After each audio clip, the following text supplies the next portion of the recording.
Game after game, we try to challenge ourselves. For Detroit, we wanted to, first of all, to write a story that would be incredibly bending, which means the most non-linear story that we've ever created.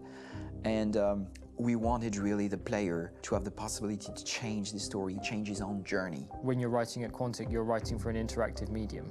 You know, when you're working in television, you'll put a character in a difficult situation, and you as a writing team will argue about what would that character do.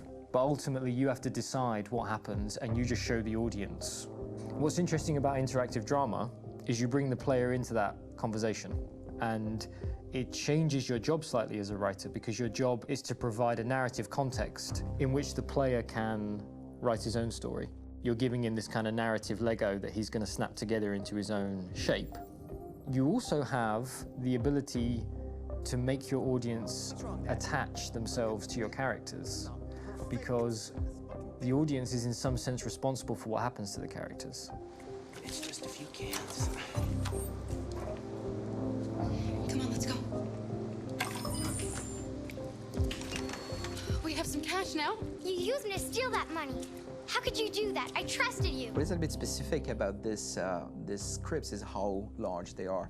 If you take a film script, there are about 100 pages. But here we have to deal with a script that is between 4,000 and 5,000 pages. Everything becomes bigger because we don't just tell one story, but we tell all the possible stories that can be told within this narrative space.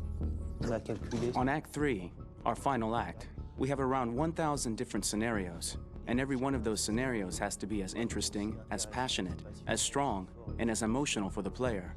We want every action that the player does, every interaction that is available to serve in telling the story, and help the player understand who his character is, and build that character moment to moment.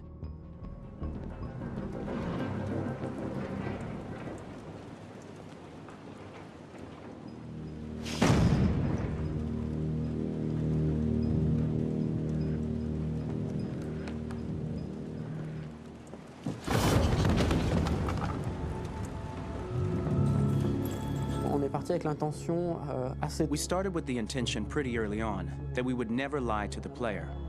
So we implemented a visible tree structure in the game that players can consult during a scene or at the end of it, which shows exactly what they did and what they missed. There are games out there offering world exploration. We offer narrative exploration. You know, keeping control of such a wide and large story is a huge challenge. So same thing when you shoot with actors, because you will need to shoot many different versions of each dialogue, of each scene. For actors, it's a huge, huge challenge. Because of the style of the game, you have so many different ways that the character can go. Every decision, it's what I call kind of choose your own adventure. Like every decision that the player makes, it's going to open up 40 more pages of material and experience that ties in, which means as a performer, you have to try to continue to make things feel real that the player might not ever see, but also that in performance, it's not always connected to a previous act. It's grueling, it's hard work, but it's a great team, and I enjoy doing it. I was really frustrated. I was until I got to this point where I kind of was able to step outside of my own experience and even in a lot of ways my own process and be able to step outside of that and okay, this is something new. What do you need? How do I meet you there? How do I give you what you need and still feel like I'm doing what's right? And once I did that, then all of a sudden it got really fun. It was much freer, and having to approach it in a new way and think about the player and think about how it serves them and what I'm doing for them or what I'm letting them into. It's really, I think, helped me grow in general. Remember, there's nothing on the left. That's a wall, so it's probably all there. And then make her come first, close. But I think you would go first to check that it's safe. Okay, sure.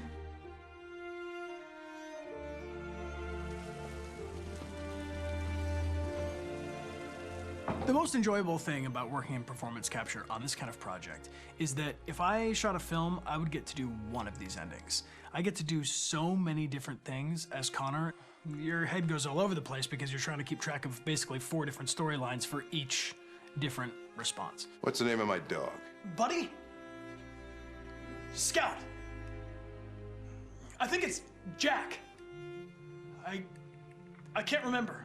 So I worked with physicality a lot because it was a good way to anchor myself in these different rings of the tree. As the story grows out, I know where that is physically in my body, and then I can switch more continually on set, and it'll be entirely up to the player to determine what order those things come out and what they look like from a distance. Like if you're playing through it, the culmination of all of that will be their version of Connor. I'm faster than you, and I don't feel pain. You don't stand a chance against me. Listen, asshole. If it was up to me, I'd throw the lot of you in a dumpster and light a match to it. Tourner les scènes d'action à... Shooting action scenes at Quantic Dream is a real challenge, because these are scenes where the storytelling has to continue. It's not an action scene just to have a dose of adrenaline. The stunts have huge consequences on the rest of the story. It's really a moment where we implicate the player and tell him that the choices he makes during an action scene will have a direct impact on the evolution of his story. Mon plus grand défi sur Détroit aurait... My biggest challenge on Detroit has been managing the large number of animations that we received from motion capture.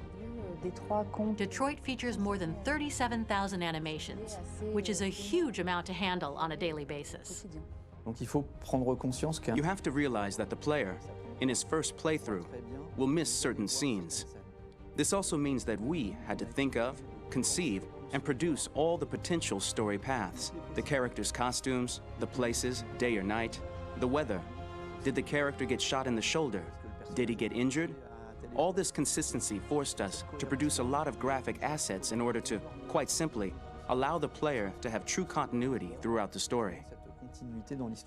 Honestly, we were even surprised by the challenges that come with such a big tree structure, and we did our best to guarantee quality across all the game and make sure that whatever path you choose within this narrative space, you will have an equally good experience.